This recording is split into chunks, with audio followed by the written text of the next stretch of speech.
Selamat sore semuanya. Salam sejahtera dan salam sehat. Assalamualaikum warahmatullahi wabarakatuh.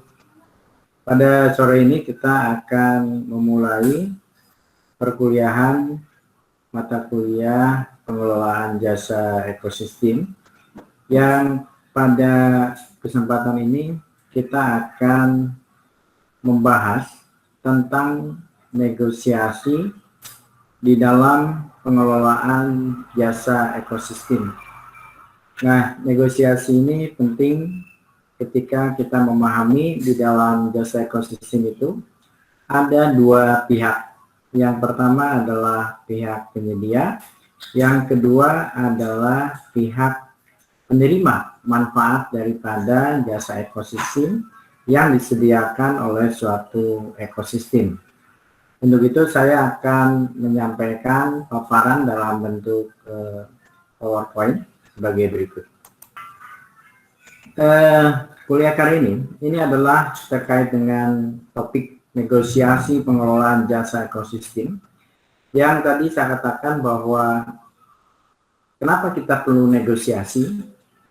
Negosiasi ini adalah satu bentuk upaya untuk meningkatkan understanding, pemahaman di antara penyedia dan penerima manfaat jasa dari jasa ekosistem yang disediakan oleh suatu ekosistem.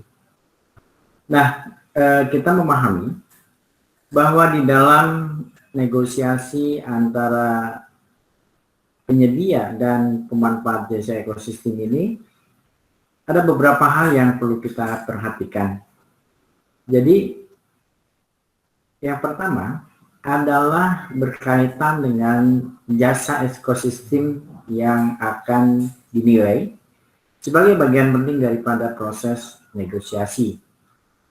Apakah dia sifatnya penting, urgent, atau dan vital. Misalnya kalau kita melakukan jasa ekosistem air, tentunya kita pahami bahwa tingkat kepentingan, urgensi daripada keberadaan jasa ekosistem air ini sangat jelas. Jadi hampir tidak ada pengganti daripada kebutuhan air bagi kehidupan kita dan makhluk hidup yang lain.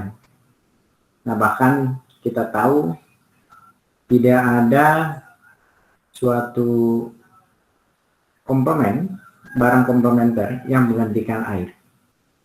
Jadi air dengan senyawa H2O tetap dibutuhkan untuk kehidupan kita.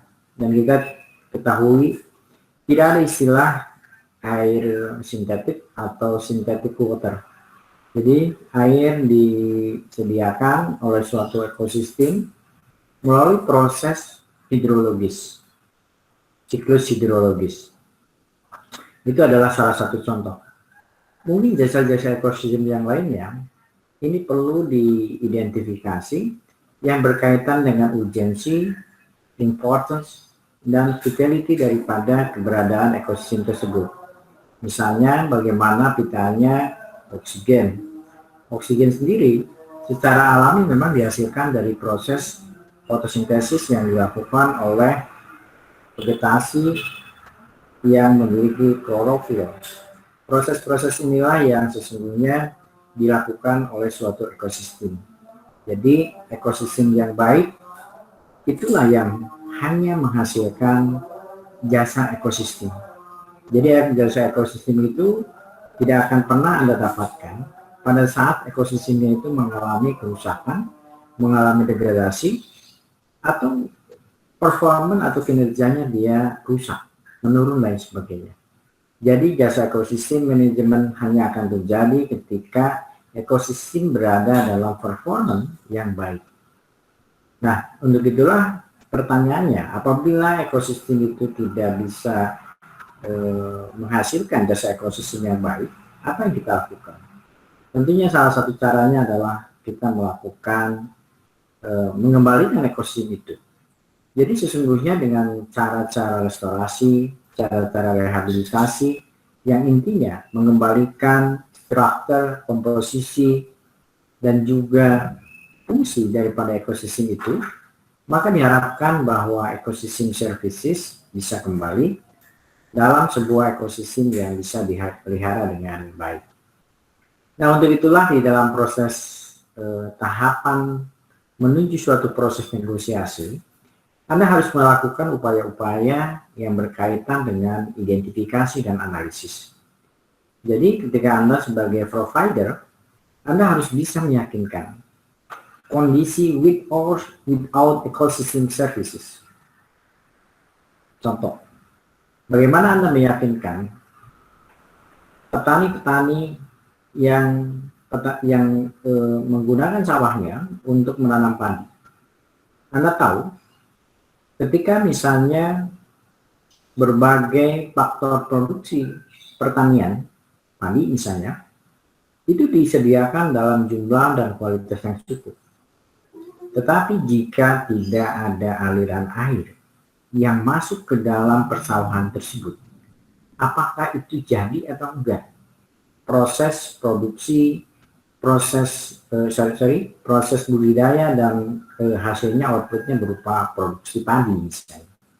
Tentunya ini adalah sesuatu contoh di mana pada saat ini jasa-jasa ekosistem yang urgent, yang vital itu belum banyak diapresiasi dan diberikan nilai oleh para penerima manfaat daripada jasa tersebut. Nah, dalam proses identifikasi dan analisis selanjutnya, kita juga mengajukan sebuah pertanyaan-pertanyaan penting. Apakah ada substitusi atau komplementernya? Contoh begini, Anda bisa jadi mungkin pagi tadi tidak makan nasi, tapi substitusinya Anda bisa menggantinya dengan makan roti yang bukan dari padi, tapi dia berasal dari gandum misalnya.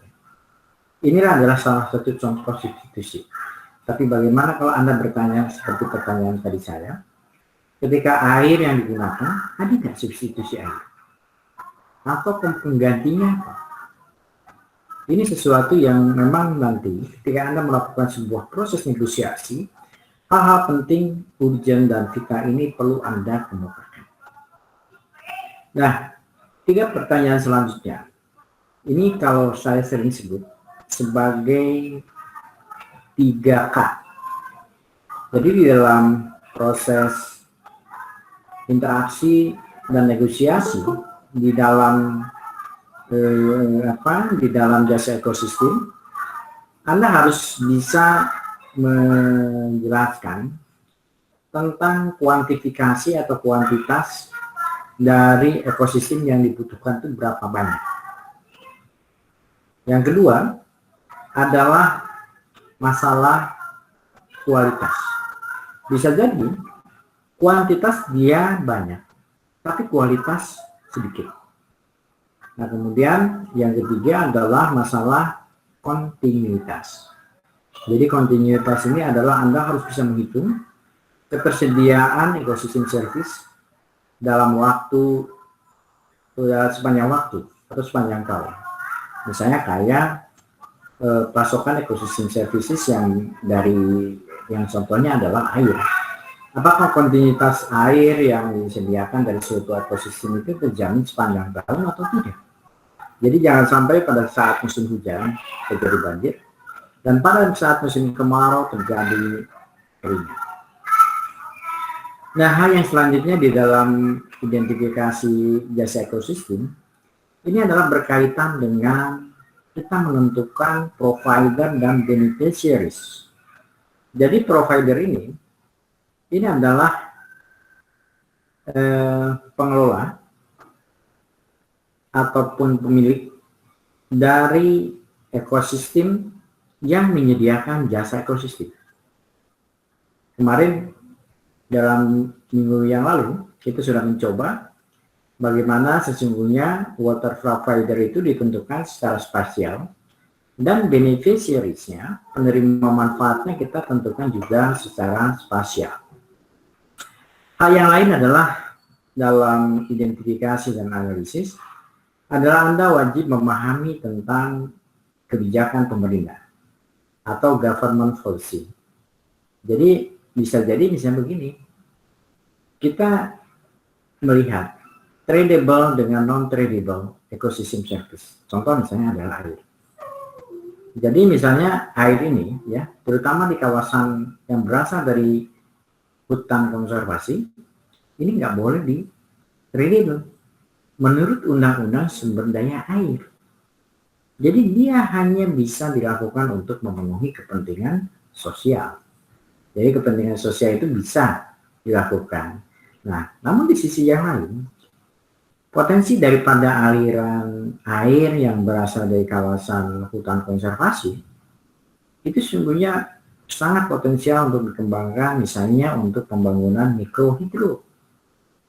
Nah, karena aturan pemerintahnya sampai saat ini belum memperbolehkan aliran air yang keluar dari kawasan konservasi digunakan untuk kegiatan-kegiatan ekonomi dan produksi seperti halnya tersebut, kecuali yang sosial, maka ini adalah yang perlu Anda pahami dengan baik. Bahwa pada sampai saat ini, hal yang demikian secara tradable yang diperjualbelikan belum bisa untuk kawasan hutan, kawasan konservasi. Nah, hal yang kedua adalah kebijakan pemerintah ini adalah terkait dengan yang di prohibit and permit. Jadi ekosistem service apa yang bisa digunakan? Jadi seperti yang contohnya yang sebelumnya, ya. Kalau misalnya di hutan konservasi sih bisa saja, gitu kan? Tapi dengan mengikuti aturan-aturan kebijakan yang lain. Kemudian yang terkait dengan ecosystem services policy. Contohnya, misalnya di Provinsi Jawa Barat itu ada peraturan daerah Provinsi Jawa Barat tentang pengelolaan jasa lingkungan. Nah, ini juga kita bisa melihat bahwa ecosystem policy itu tidak hanya di tingkat pusat, tapi juga Anda harus melihat bagaimana ecosystem policy ini bisa juga dikeluarkan oleh tingkat provinsi, tingkat kabupaten, malah dari sisi aturan itu bisa dikeluarkan oleh peraturan desa. Saya pernah melihat di salah satu desa di Sumedang, ada peraturan desa yang dibikin oleh masyarakat desa untuk memberikan kompensasi terhadap wilayah yang menjadi water provider-nya. Nah, sayangnya ini belum banyak diikuti oleh wilayah-wilayah lain. Jadi di samping Anda memahami tentang urgensi, tentang masalah substitusi, tentang masalah 3K, quantity, kuantitas, kualitas, kontinuitas, juga menentukan provider, policy, dan yang terakhir adalah yang berkaitan dengan norma dan ethical value dari ecosystem services. Anda harus paham. Ya, ini kejadian nih. Saya dulu waktu menyusun disertasi, itu sempat, mungkin kalau Anda lihat yang disertasi saya tahun 2006 kalau salah ya, itu bagaimana sesungguhnya masyarakat di wilayah sekitar Gunung Ciremai, waktu itu belum jadi Taman Nasional Gunung Ciremai, masih melihat bahwa air dari sisi aspek massa dan alirannya, dia tidak bisa diperjualbelikan. Nah, masyarakat berpegang pada salah satu hadis Nabi Rasulullah yang menyatakan ada 3 hal yang nggak boleh diperjualbelikan. Pertama adalah padang pengembalaan. Yang kedua mungkin ini relatif dengan kawasan-kawasan untuk perlindungan ya, seperti hutan-hutan lindung dan sebagainya. Yang kedua adalah api. Api ini identik juga dengan energi. Nah, yang ketiga adalah air. Nah, saya waktu itu menanyakan hadis tersebut dan memang hadis tersebut sahih. Salah satu yang menyampaikan waktu itu adalah mendapatkan saran dari Ustadz Dr. Elham dulu, gitu ya. Dia menyatakan, oh itu sahih Pak, kata. Oh ya udah. Tetapi masalahnya, kenapa terjadi kompensasi dari Cirebon ke Kuningan? Waktu itu, Anda harus mencatat bahwa yang dikompensasi bukan airnya. Yang dikompensasi adalah upaya-upaya konservasi bagaimana water catchment yang ada di Gunung Ciremai yang masuk ke mata air Panis nanti digunakan oleh PDAM Cirebon itu dikonservasi. Dan untuk konservasi itu bukan hal yang gratis. Konservasi itu dilakukan dengan berbagai kebutuhan biaya, mulai daripada rehabilitasi, pembangunan masyarakat sekitar hutan dan lain sebagainya. Nah, akhirnya ketika kita memahami tentang norma dan etik, ya, kita tidak memaksakan. Karena kalau dipaksakan itu nggak bagus, gitu kan.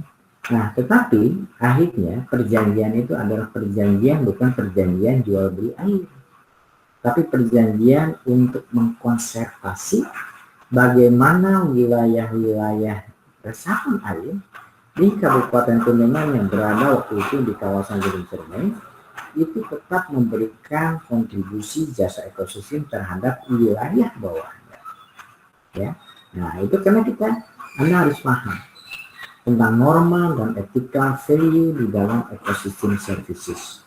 Jadi di dalam sebuah ekosistem services itu terdapat norma dan ethical value yang mesti Anda pahami dengan baik. Oke. Nah, kemudian yang selanjutnya ini adalah yang harus juga Anda pahami dengan baik. Jadi kalau Anda melakukan sebuah proses komunikasi untuk membangun sebuah negosiasi, Anda harus memahami di level mana kesamaan antara penyedia dan pengguna jasa ekosistem tersebut. Jadi di sini saya menggambarkan ada appreciation and value level for provider, ada appreciation and value level for beneficiaries. Jadi Anda harus tahu bahwa dari tingkat yang ada di bawah ini, ya, di situ ada beberapa level. Ada level yang tidak tahu, ada level yang tahu, ada level to understand, ya, to appreciate, dan to value. Jadi kalau misalnya Anda sudah providernya sudah to value, tapi pada posisi masyarakat not know, dia tidak tahu dengan ekosistem services yang Anda offering, yang Anda tawarkan, itu yang namanya proses negosiasi itu nggak bakalan terjadi. Jadi Anda sebagai penyedia, ya, penyedia jasa dari suatu ekosistem harus memahami di tingkat mana beneficiaries atau penerima manfaat itu berada. Jadi jangan sampai Anda misalnya berada pada tingkat to value, tetapi beneficiary-nya dia pada saat yang not know, dia tidak tahu. Artinya bisa jadi orang tidak memberikan apresiasi ketika dia tidak memiliki nilai-nilai tidak memahami terhadap nilai yang Anda tawarkan. Ya. Jadi misalnya Anda menawarkan suatu barang sama orang, ini sama. Jadi tidak hanya di dalam ekosistem services, tapi di dalam trade, dalam perdagangan yang biasa, orang akan secara membeli ketika dia berada pada tingkat to value. Jadi kalau misalnya Anda membeli barang tidak tahu, Anda dianggap tidak tahu barang tersebut tapi Anda beli, Anda bisa. Tapi itu istilahnya Anda adalah, bisa jadi apa yang Anda lakukan itu boros. Karena Anda nggak ngerti ya, dibeli aja beli gitu kan, asal beli. Ya itu bisa jadi terjadi pemborosan dalam financial resource yang Anda miliki. Tapi kalau misalnya Anda paham, mengapresiasi, dan memberikan nilai ya, terhadap terhadap suatu komoditas atau suatu barang, Anda dianggap berpikir ekonomi secara wajar. Nah inilah yang memang tugasnya ketika Anda melakukan proses-proses negosiasi, Anda harus mengidentifikasi posisi daripada beneficiaries, penerima manfaat daripada itu ada di mana. Jadi yang namanya proses, ya, yang namanya proses negosiasi suatu barang itu tidak mungkin akan bisa dilakukan pada saat Anda berada pada posisi di bawah appreciate. Aman, ya. Kalaupun Anda misalnya sebagai penyedia jasa, tapi posisi Anda tidak bisa memahami dengan baik apa yang Anda tawarkan, Anda nggak bisa untuk melakukan value, ya, menghargainya. Jadi ini harus identik. Anda berada pada value dan ini juga value. Makanya tantangannya ada di sini. Bagaimana Anda meningkatkan attitude orang ke ini. Jadi sepanjang orang tidak tahu, to know, to understand, itu bisa dianggap bahwa ini belum bisa dijadikan sebagai salah satu upaya untuk terjadinya proses negosiasi. Nah, di dalam identifikasi provider, ini ada beberapa hal yang penting yang harus Anda pahami. Jadi misalnya dari situ yang berkaitan dengan tipe-tipe ekosistem. Tipe ekosistem apa yang Anda akan sebagai provider, ya akan Anda perlu diperhatikan. Nah, ini adalah nantinya itu provider ekosistem ini dia berkaitan dengan struktur dan proses. Ini proses. Nah, kemudian providing proses. Jadi proses-proses penyediaan jasa ekosistem apa? Misalnya air tadi ya. Ini apa sih? Proses-proses dalam proses penyediaannya yang perlu Anda keep ya, yang perlu Anda jaga untuk menyediakan fungsi, service, dan benefitnya.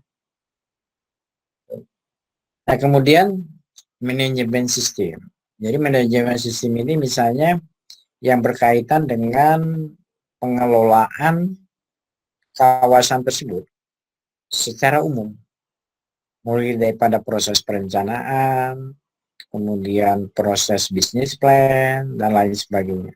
Itu juga harus dipahami dengan baik. Nah, yang keempat, ini adalah tingkat dari apresiasi dan value levelnya. Jadi bisa jadi misalnya para pengelola kawasan itu nggak ngerti tentang jasa ekosistem yang dia keluarkan. Ini masih bukan 1-2, masih banyak. Dia misalnya punya pengelolaan air, Contoh misalnya air itu keluar dari kawasan hutan. Pernah nggak dia berpikir bahwa air yang keluar dari kawasan hutan itu menjadi input konsumsi masyarakat dan menjadi input produksi kegiatan ekonomi yang dilakukan oleh masyarakat? Misalnya gini, Anda misalnya mendapatkan air nih yang dari kawasan hutan.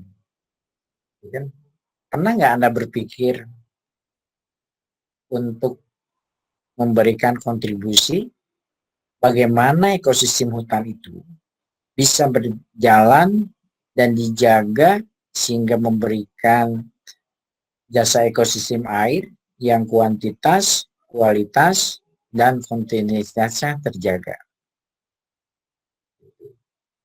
Nah, ini yang sampai saat ini kan ada nggak coba di dalam perhitungan misalnya usaha tani padi yang dari sawah misalnya. Pernah nggak dihitung berapa kontribusi air yang harus dikompensasi untuk 1 hektar sawah yang memproduksi padi? Kan enggak kan? Nah, makanya itu tergantung daripada appreciation levelnya. Nah, kalau di dalam beneficiaries, penerima manfaat, jadi kan Anda mungkin, saya tadi lihat rekaman Anda ya, waktu kemarin melakukan diskusi kelompok. Nah, di situ kan Anda sudah bisa menentukan mana yang disebut dengan wilayah penyedia air, ya, dan mana wilayah yang menjadi pengguna air. Itu salah satunya kan ketika dia di wilayah pengguna air, Anda menghitung tentang siapa saja pihak-pihak yang menggunakan air dari wilayah yang Anda delineasi airnya di atas.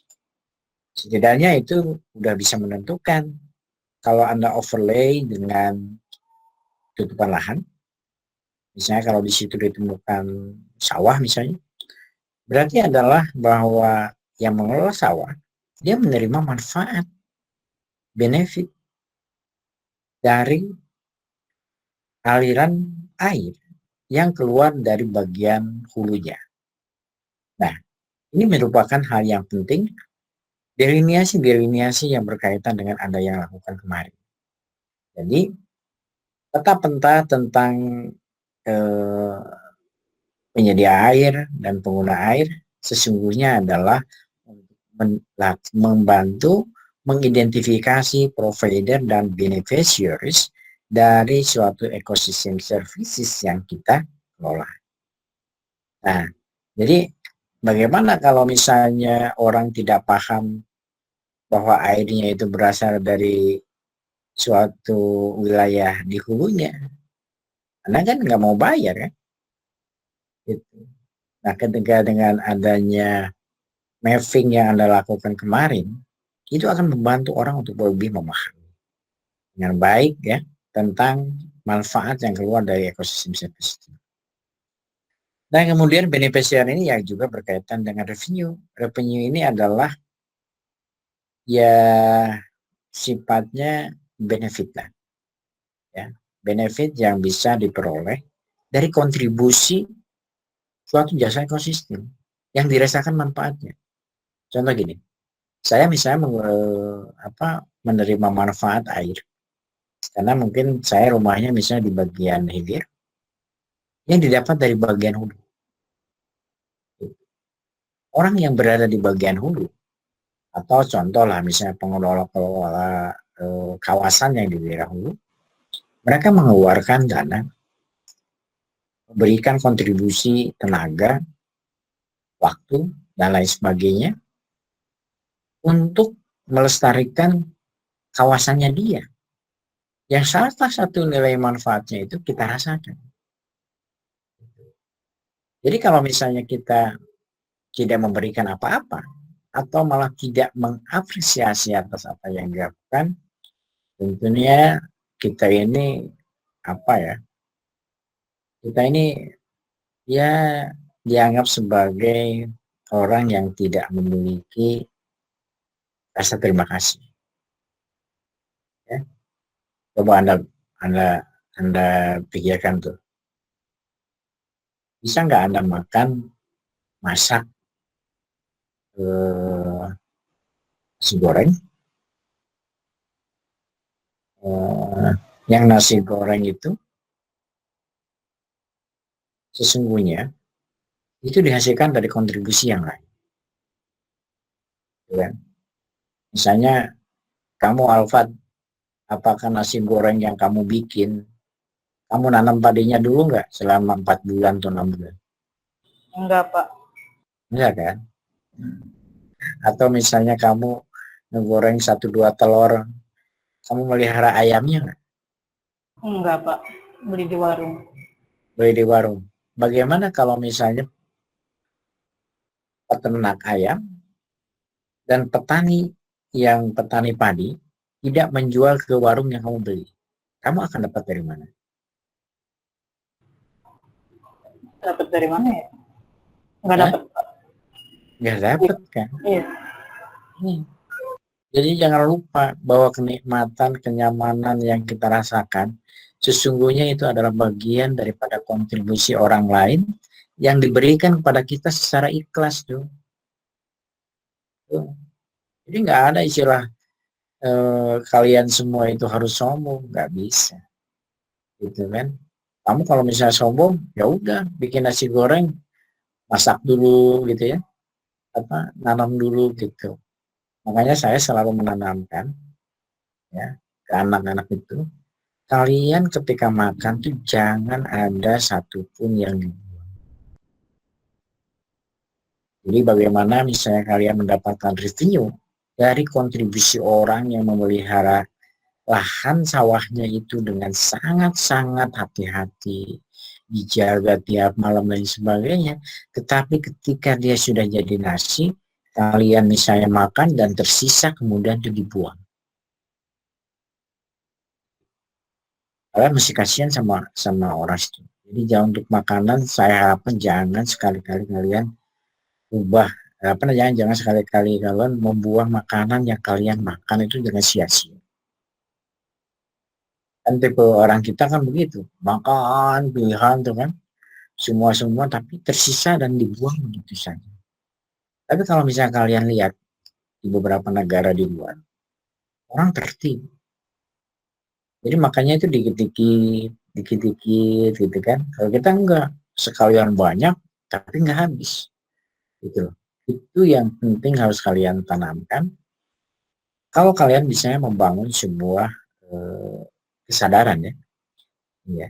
Jadi ekosistem service itu sesungguhnya ada bagian lain, mendorong kesadaran bahwa kita ini adalah memberikan kontribusi dan menikmati kontribusi yang dibangun oleh upaya orang lain.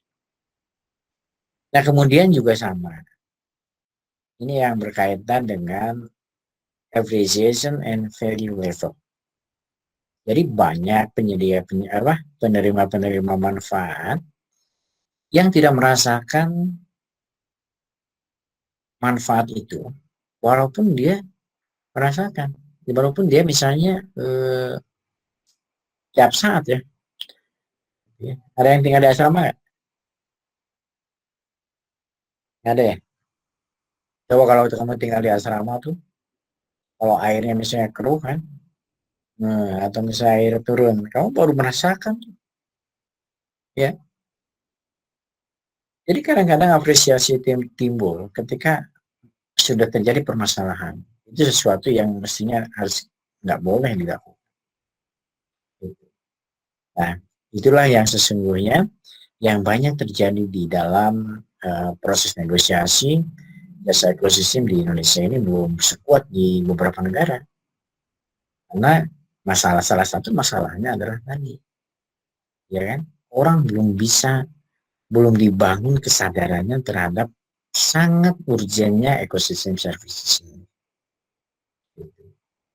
Ya, makanya orang nggak tahu bagaimana sebetulnya ekosistem services itu menyediakan kepentingan kita sehari-hari, baik yang sifatnya vital maupun juga yang sifatnya regulating, kemudian ada yang misalnya membantu hal yang lain gitu ya.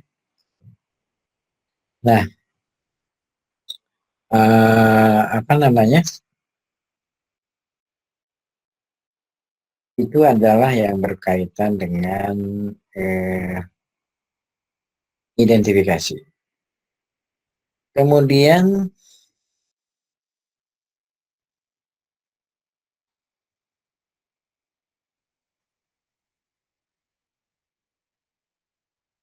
yang berkaitan dengan identifikasi, hal yang lain selain identifikasi, ini ada yang disebut sebagai hubungan antara fungsi yang berkaitan dengan compliant karakter. Nah ini kalau misalnya Anda kapanpun, tidak hanya sekarang, Anda misalnya jadi pengambil kebijakan, ya, gambar ini yang saya bikin harus Anda pelajari dengan baik. Jadi yang namanya ekosistem processing negosiasi, ya, tidak hanya harus memperhatikan identifikasi yang tadi, tapi Anda harus memperhatikan juga compliant karakter, kondisi daripada masyarakat, kelompok yang akan Anda lakukan negosiasi. Yang akan Anda lakukan negosiasi. Jadi, berdasarkan tabel ini, ada 3 karakter dalam masyarakat. Pertama adalah compliant ini adalah ketaatan ya. Jadi ada yang melihat ketaatan dari sisi moral, ekonomik, dan alienatif. Alienatif itu diartikan sebagai masa bodoh. Nah, jadi kebijakan ini tergantung daripada posisi yang 3 ini. Ada yang moral, ekonomi, dan alienatif. Nah, nilai-nilai karakter ini sesungguhnya dia tidak bersifat statis, tetapi bersifat dinamis. Jadi kadang ada masyarakat suatu ketika dia masih memegang moral, dia ekonomi, balik lagi ke sini. Nah, pada saat Anda menetapkan sebuah kebijakan, contohnya tentang tadi ya, instrumen, ini adalah bagian dari contoh kebijakan instrumen ekonomi lingkungan. Jadi kalau misalnya instrumen ekonomi lingkungan ini, sifatnya adalah kebijakannya remuneratif, insentif, dan insentif. Nah, jadi kalau misalnya masyarakat udah berpikir kayak air tadi ya, air gitu. Ini ada upaya berpikir kalau misalnya air disediakan dari suatu kawasan itu, secara ekonomi juga penyedia memberikan memberikan dan menyediakan juga mengeluarkan effort dan finansial untuk menjaga kegiatan di wilayahnya bisa tetap berlangsung. Nah, makanya di sini bisa dilakukan remuneratif. Tapi kalau misalnya masyarakat itu masa bodoh, berapapun air yang dia manfaatkan, dia tidak akan memberikan kontribusi karena dia masa bodoh. Tapi kalau misalnya masyarakat memegang moral, makanya di sini adalah himbauannya berupa himbauan moral. Jadi Anda jangan memberikan suatu kebijakan insentif ekonomi pada saat masyarakat itu masa bodoh. Masyarakat itu memegang tinggi terhadap nilai-nilai etik ataupun norma yang ada di situ. Anda pegang tabel ini. Jadi banyak masalah di dalam kebijakan di penyelenggaraan negara atau penyelenggaraan publik. Ini ketika kita nggak paham tentang tabel ya, tentang grafik yang sederhana. Jadi kalau misalnya masyarakat sudah melihat nilainya ekonomi tadi dari just ekosistem, tentunya sistem negosiasi yang bersifat nilai ekonomi bisa dilakukan. Ini segitiganya garisnya kongruen. Baik, saya lanjutin. Nah, setelah tadi Anda paham dengan identifikasi, kemudian tentang masalah nilai, kayak identifikasi sebagai manusia, juga hal yang berkaitan dengan compliance karakter. Tahap selanjutnya ini buku ini sudah saya sampaikan di dalam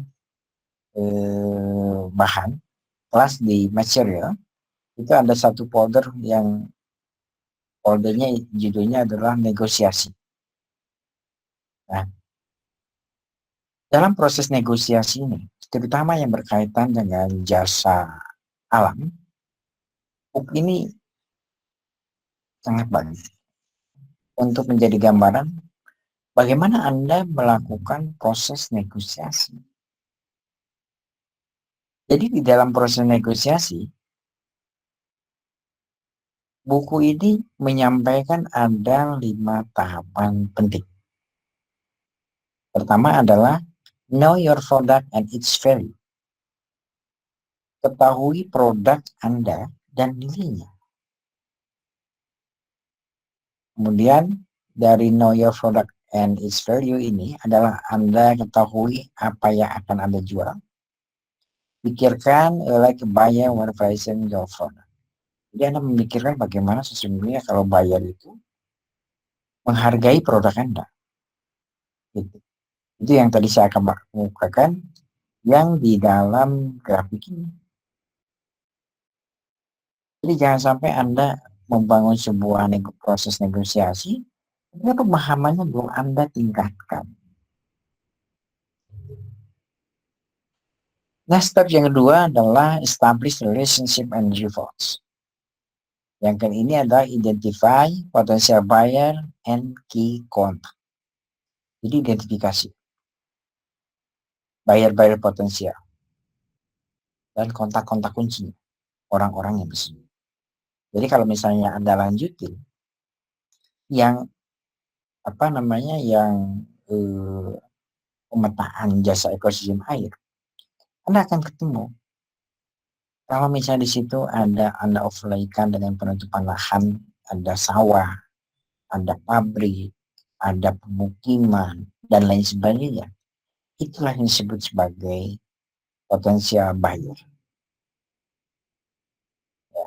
Potensial buyer yang harus Anda lakukan untuk mengkomunikasikan ekosistem services yang Anda kelola. Ya.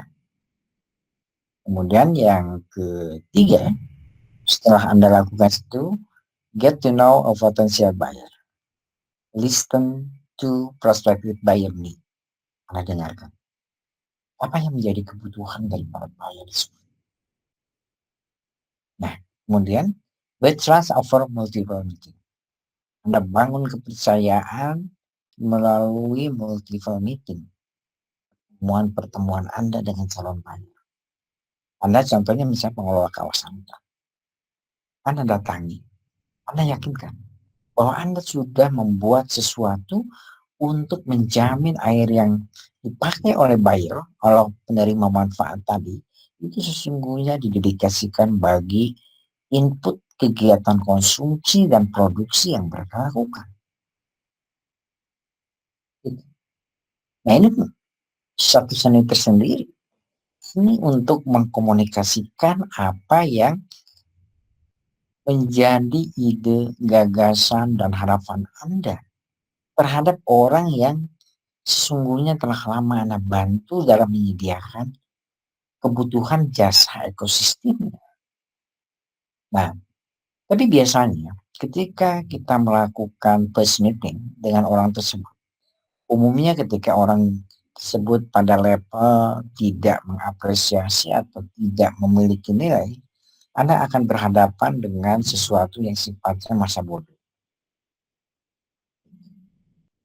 Lalu dia bilang, saya sudah menggunakan air ini selama berpuluh tahun dan lain sebagainya. Ini persis yang pernah saya lakukan waktu membantu pemerintah Kabupaten Kuningan bagaimana melakukan sebuah proses negosiasi di mata air Panis. Mata air Panis itu gede lah, kurang lebih sekitar 700 sampai 800 liter per detik airnya. Nah, itu bisa dibayangkan. Kalau misalnya itu dibendung, wah, bisa kemana-mana airnya ya. Nah, itu yang ketika waktu itu disebutkan, oh ini zaman Belanda kita gratisan dan sebagainya. Tapi kita jelaskan dalam beberapa multiple meeting,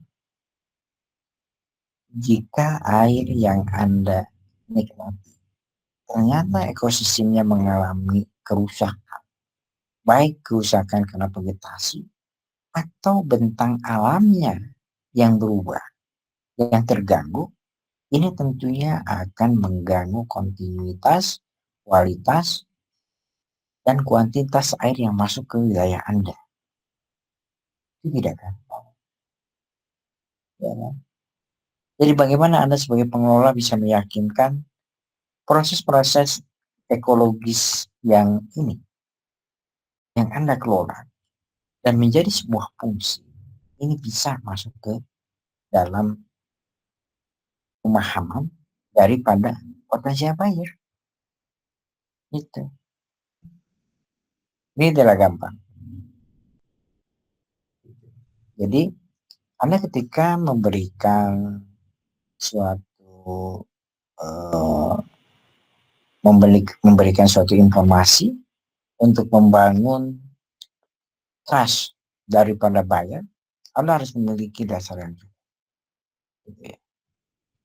Nah, kemudian yang keempat, draft the sell proposal. Anda bikin proposal, kemudian present your proposal. Jadi ketika langkah ketiga ini udah Anda lakukan, Anda membuat sebuah konsep, Anda membuat sebuah rencana kerjasama antara Anda sebagai provider dan Anda juga sebagai provider dan dengan calon buyer atau beneficiary, penerima manfaat itu, dan Anda lakukan present your proposal. Presentasikan proposal Anda dengan bahasa yang bisa dimengerti oleh orang tersebut.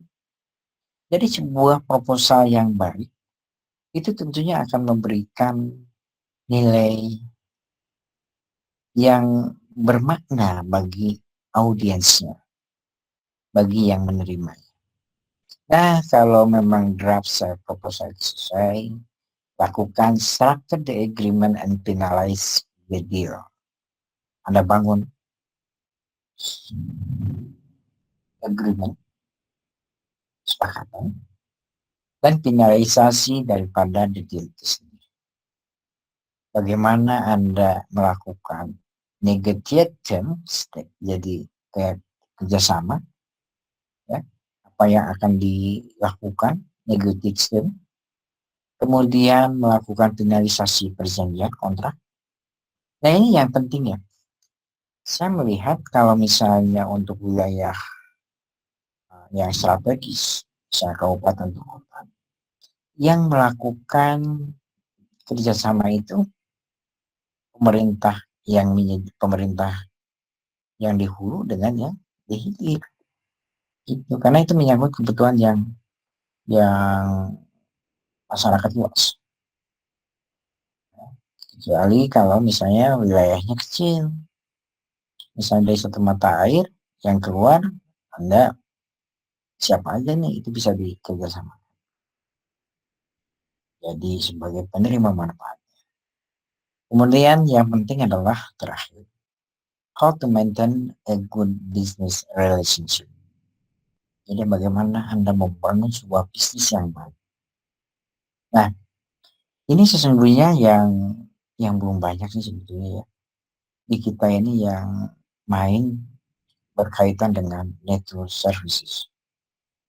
Saya sendiri main di dalam ekosistem services itu sejak tahun 99 ya, tahun 2000. Ya 99 gitu. Memainkan peranan ini. Dan ternyata belum banyak kita bisa menjalankan terkait dengan relationship ya, antara penyedia dengan pemanfaat. Dan salah satu best practice saya, Anda bisa lihat di dalam disertasi saya, itu adalah Kuningan dengan Cirebon.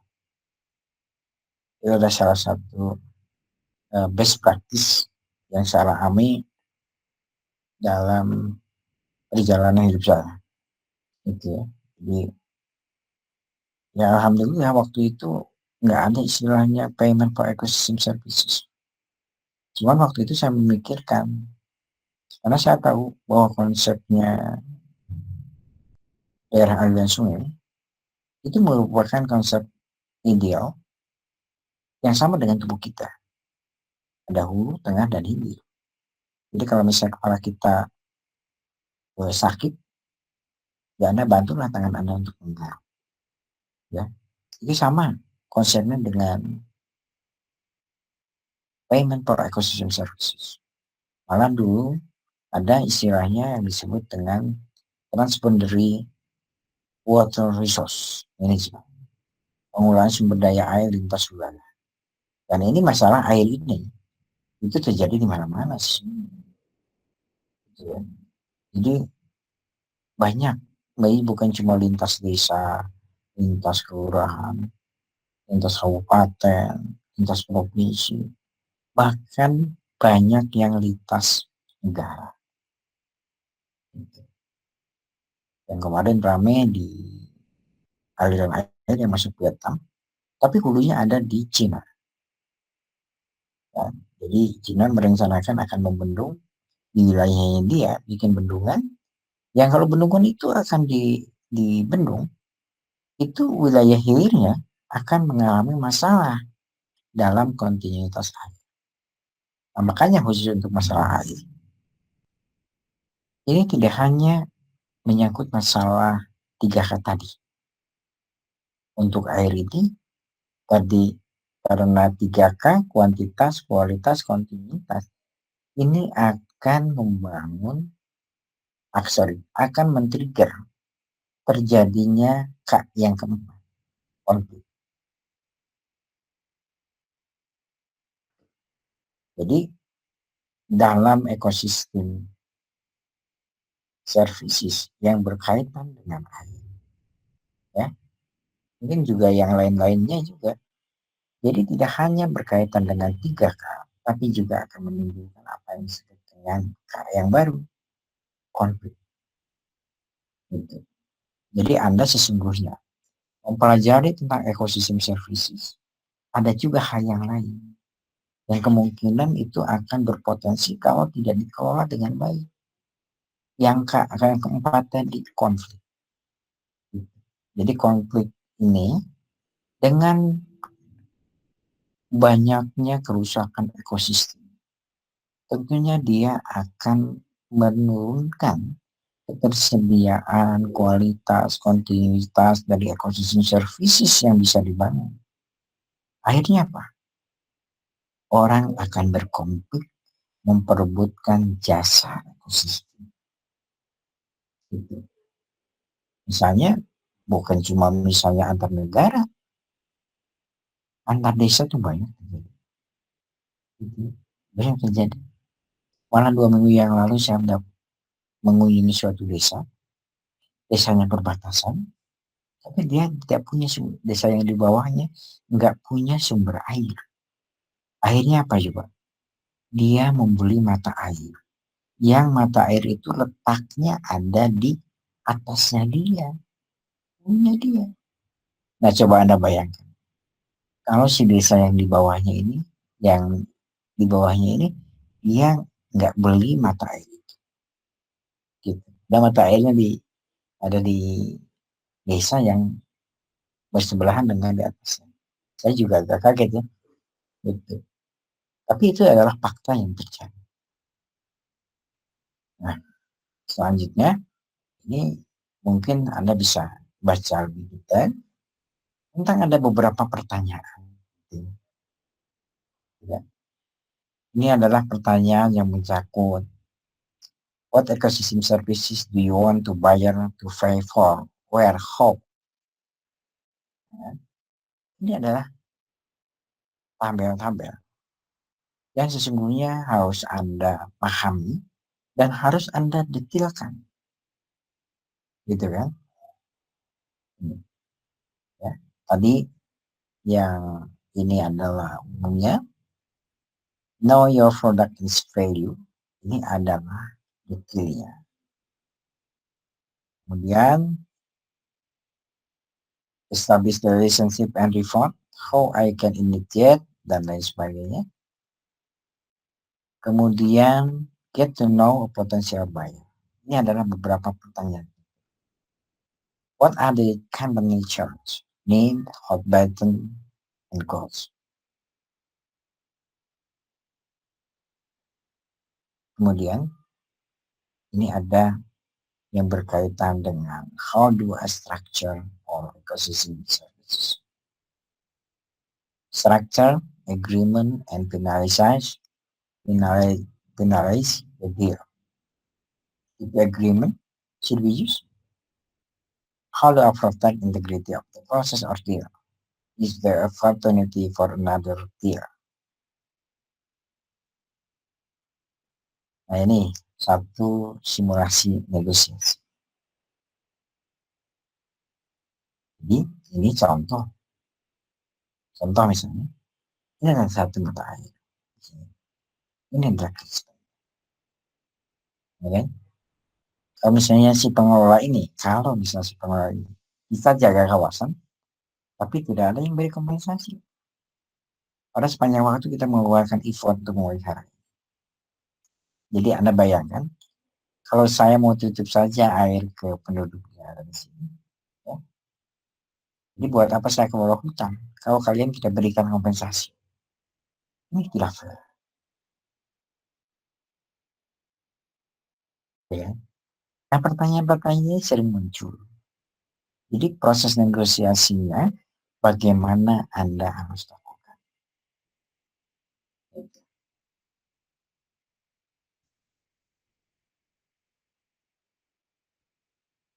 Baik, ada pertanyaan?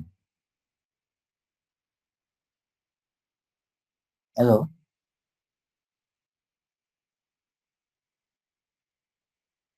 Ada pertanyaan? Cukup. Kalau nggak ada pertanyaan, saya akan ngasih tugas ke Anda. Nah, Putri, mana Putri? Iya Pak, kenapa? Ini ada berapa kelompok? Kemarin ada 6 kelompok Pak. Iya, ada 6. Nah, 6 kelompok kan? Nah, ini. Jadi setiap kelompok kalian lanjutkan dengan membuat step 1 sampai dengan step 5. Nah, berkaitan dengan tes yang kemarin. Paham nggak? Dikaitkan dengan peta hasil kemarin itu Pak. Iya, dilanjutin. Oh. Jadi kan kalian tahu nih kan. Jadi misalnya yang step pertama, kalian ikuti aja pertanyaan-pertanyaan yang ada di sini, ya kan? Jadi di tahap pertama ini, know your product and its value, gitu kan? Nah ini Anda harus tahu dulu, ya kan? Jadi kayak kemarin misalnya di providernya apa nih kemarin, itu kan bisa dilihat dari penutupan lahan, ya. Jadi di sini ini, kemudian dari situ kan Anda tahu establish relationship-nya dengan siapa nih. Jadi yang si penyedia dengan si penyedianya siapa, gitu kan? Taruhlah misalnya penyedianya masing-masing kelompok nih, kalianlah penyedianya. Nah, itu Anda harus tahu yang menjadi penggunanya siapa, kan peta tutupan lahan sudah saya kasih kan? Sudah Pak. Oh iya ada raratan Pak, ternyata ada 3 kelompok, saya salah lihat. Oh, apalagi 3 kelompok. Gitu. Nah, berarti ada 3 assessment yang harus Anda lanjutin. Ini kan. Nah, jadi Anda isi get to know potential buyer. 3, dan kemudian ini draftnya.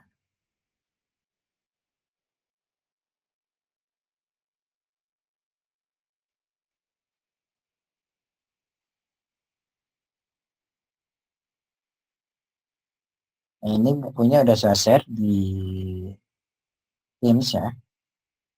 Nih, ini bukunya bagus sekali dan enak untuk dilakukan. Jadi acaranya minggu depan, kalian 3 kelompok presentasi ya. Nah, dia hasilnya kemarin kan pasti udah beres tuh. Nah, tinggal tambahin bagaimana proses negosiasi yang harus kalian rancang. Yang tahap satu ini. Jadi saya tidak minta dalam bentuk terlalu detail. Jadi misalnya untuk step 1, apa sih yang akan kalian tulis, yang kalian akan paparkan. Kemudian pada relationship and reform, apa yang akan Anda lakukan? Dan bagaimana ketika step 3 itu Anda harus jalankan. Kemudian kira-kira apa sih yang bisa dibangun di dalam item terkait dengan sales proposal. Kemudian bagaimana agreement dan finalisasi. Oke, paham ya? Ada pertanyaan? Ada pertanyaan atau ada yang keberatan? Enggak kayaknya. Bapak punten mau bertanya Pak. Ya. Untuk yang step keempat kan draft a sales proposal itu Pak. Nah itu apakah kita harus membuat semacam rancangan kasar suatu proposal? Enggak usah. Enggak usah. Jadi kalian ini aja apa namanya?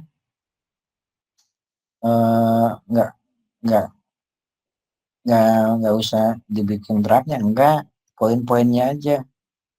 Gitu. Enggak usah bikin draft kerjasama ya. Poinnya aja berarti misalnya yang kalau misalnya harus diatur perjanjian antara provider dan beneficiaries, apa saja misalnya. Satu, misalnya kan kalian kalau misalnya lihat peta, coba saya sampaikan lagi nih.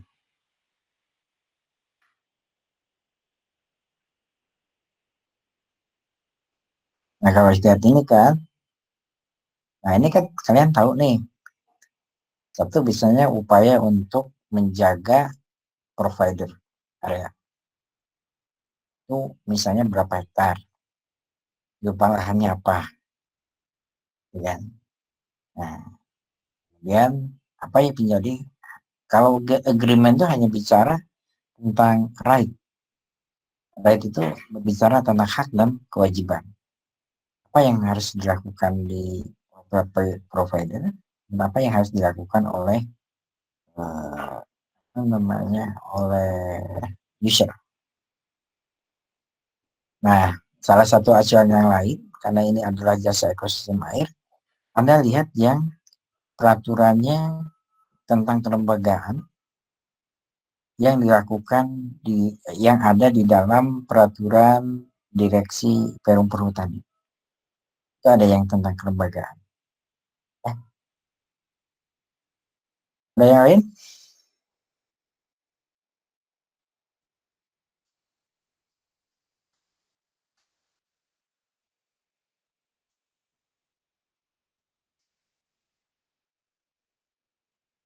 Apa? Ada yang mau ditanyain, Pak? Misalnya kamu nanya. Yang lain, Pak?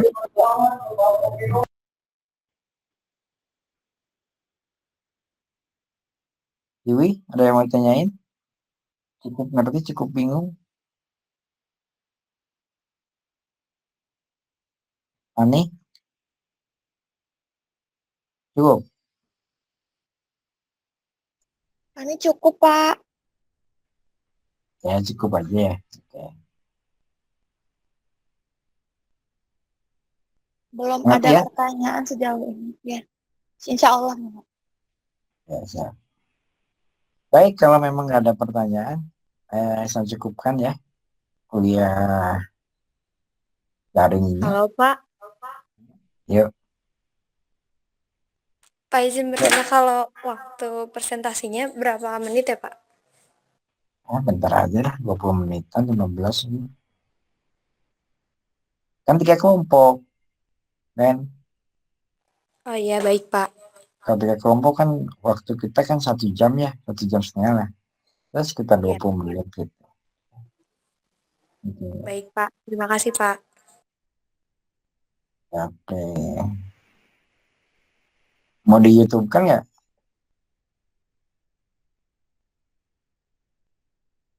Kalau mau bisa di link langsung di direct. Ya, inilah ya, lihat nanti aja. Ada yang lain?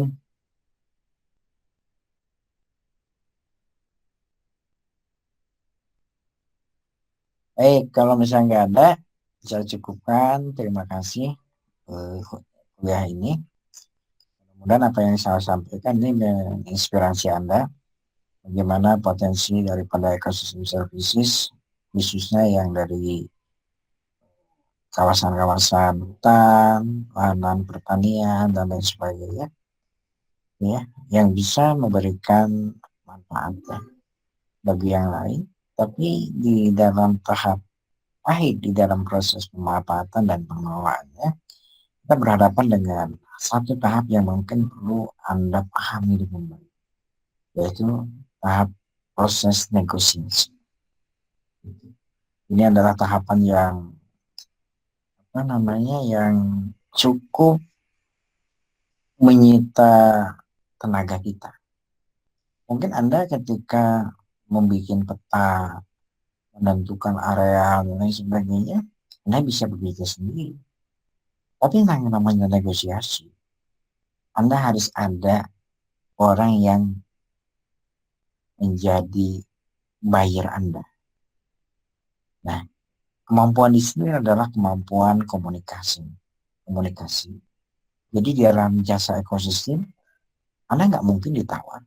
Kalau Anda sendiri tidak mampu menceritakan apa sesungguhnya urgensi daripada jasa ekosistem yang Anda lakukan. Gitu. Jadi jangan Anda terjebak. Contoh misalnya begini. Anda menawarkan jasa ekosistem air yang keluar dari kawasan Anda. Tapi Anda hanya diam aja. Nggak mungkin Anda akan bisa ditawar atau misalnya dibeli jasa ekosistem yang Anda tawarkan, yang Anda kelola. Anda harus mampu untuk menawarkannya sama yang lain. Itu ya. Jadi Anda sebagai yang paham tentang jasa ekosistem, di dalam tahapan sudah Anda mengidentifikasi sesungguhnya tantangan yang besar itu adalah membangun sebuah proses negosiasi. Gitu. Ada yang pernah negosiasi nggak? Itu bukan hal yang gampang kalian. Nah, saya selalu melakukan proses-proses negosiasi dengan berbagai pihak, gitu kan? Karena kuncinya satu, saya mempelajari tentang ilmu komunikasi. Jadi di dalam ilmu komunikasi, Anda hanya bisa menerangkan, menjelaskan sesuatu yang sesuai dengan pemahaman orang yang akan Anda ajak diskusi.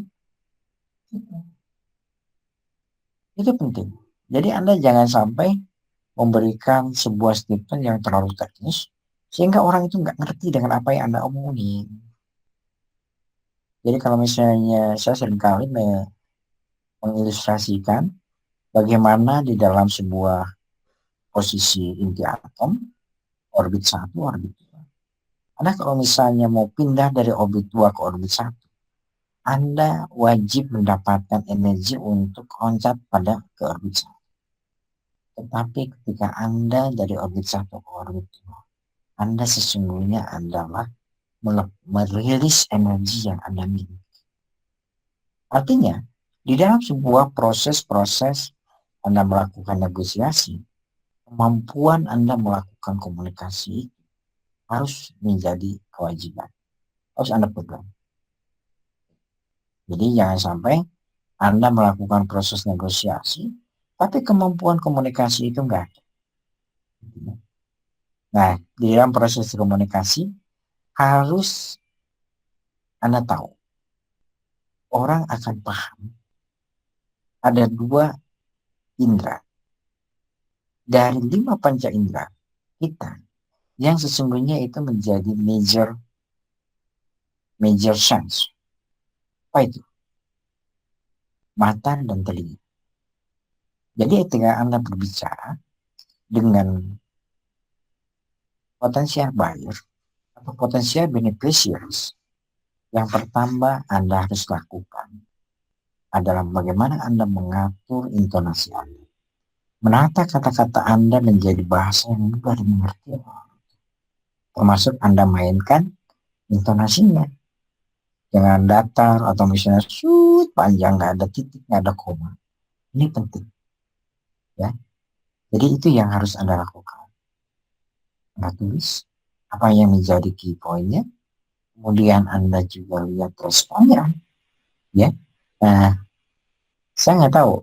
Saya pernah ngasih buku how to bagaimana membaca body language orang. Tahu nggak? Udah pernah ngasih nggak?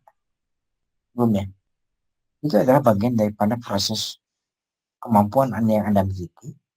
Kita melihat karakter, sikap, body language yang ditampilkan oleh calon lawan Anda. Baik, nanti kita akan teruskan lagi. Cuman, nah ini kan tugasnya ini kan udah beberapa minggu, 2 minggu ya, 2 minggu. Jadi minggu depan kalian presentasi dengan menambahkan how to negotiate building. Bagaimana Anda membangun sebuah negosiasi dengan calon dengan calon beneficiaries. Ya. Jadi bisa saja nanti Putri kamu atur di sesi yang pertama, misalnya ini kan ada 3 kelompok, ya. Misalnya kelompok 1 providernya, kelompok 2 dan 3 dia mewakili daripada beneficiaries, ya kan? Nah, kelompok 2 nanti, yang kelompok 1, kelompok 3 adalah beneficiaries. Kalian yakinkan dengan presentasi kepada 2 kelompok lainnya yang menjadi yang beraktor atau bertindak, dia menjadi calon buyer atau beneficiary yang memanfaatkan air yang Anda kelola. Ngerti nggak? Gitu. Jadi bukan kalian hanya presentasi dan ditonton saya, enggak. 2 kelompok yang belum Anda jadikan sebagai beneficiaries. Gitu. Jadi 2 kelompok, ya maksudnya 2 kelompok ini yang jadi calon yang harus Anda lakukan. Coba Anda tampilkan bagaimana Anda bisa memahami produk yang akan Anda jual dan meyakinkan bahwa produk dan prinsip manajemen yang Anda lakukan selama ini akan menjamin kontinuitas, kualitas, dan juga kuantitas dari Anda, dari jasa ekosistem Anda kepada calon buyer. Sudah ya? Saya kira kuliah hari ini cukup ya. Terima kasih atas waktu ya. Selamat sore. Salam sehat. Salam sejahtera bagi kita semua. Assalamualaikum warahmatullahi wabarakatuh. Waalaikumsalam warahmatullahi wabarakatuh. Terima kasih banyak. Waalaikumsalam warahmatullahi wabarakatuh. Terima kasih, Pak. Terima kasih, Pak. Terima kasih, Pak. Terima kasih, Pak.